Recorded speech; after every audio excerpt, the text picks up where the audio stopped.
Welcome back, political enthusiasts. With Kamala Harris securing the Democratic presidential nomination, many are curious about what her potential presidency could mean for the world and how it might differ from Joe Biden's tenure. Let's delve into these questions and explore the implications. Kamala Harris has a busy few weeks ahead, starting with the announcement of her vice presidential running mate and a whirlwind campaign across 7 swing states. But beyond the campaign trail, what would a Harris presidency look like on the global stage? President Joe Biden brought decades of foreign policy experience to the White House. He reaffirmed U.S. support for NATO, forged the AUKUS Pact, and elevated the Quad diplomatic grouping to counter China's influence. His administration also launched the Indo-Pacific Economic Framework, aiming to re-engage the U.S. economically in Asia. In contrast, Kamala Harris entered the White House with little foreign policy experience. However, she has quickly gained on-the-ground experience, visiting over 20 countries and meeting with more than 150 world leaders. Her foreign policy outlook aligns with Biden's internationalist approach, but with some notable differences. Harris views US-led post-war global institutions and norms as America's greatest foreign policy achievements. She has cautioned against calls for the US to pull back from its global commitments. For instance, she has met with Ukrainian President Volodymyr Zelensky multiple times and pledged US support for Ukraine for as long as it takes. At the Munich Security Conference, Harris helped negotiate the US-Russia prisoner swap deal and pushed back against Trump's claim of pulling the US out of NATO.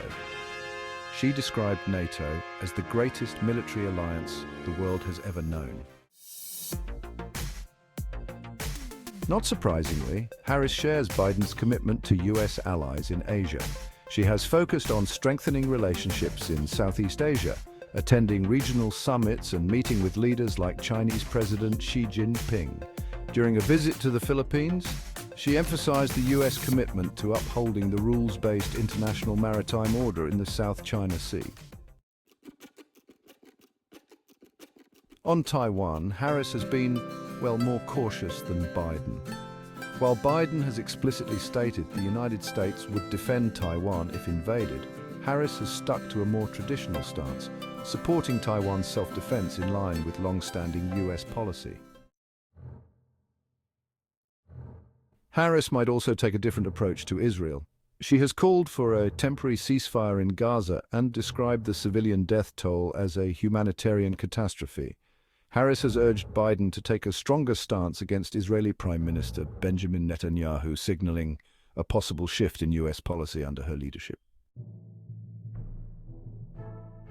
Trade policy is another area where Harris could diverge from Biden. She has expressed skepticism about free trade agreements, opposing the Trans-Pacific Partnership and criticizing NAFTA during her Senate run. A Harris administration might be more unified on trade issues, reflecting her concerns about protecting American workers and environmental standards. While Harris started with a thin foreign policy resume, she has quickly gained experience as Biden's vice president. If she wins in November, we can expect more continuity than change, but with her own progressive stamp on foreign policy and America's global standing. Thank you for watching. What do you think a Kamala Harris presidency would mean for the world?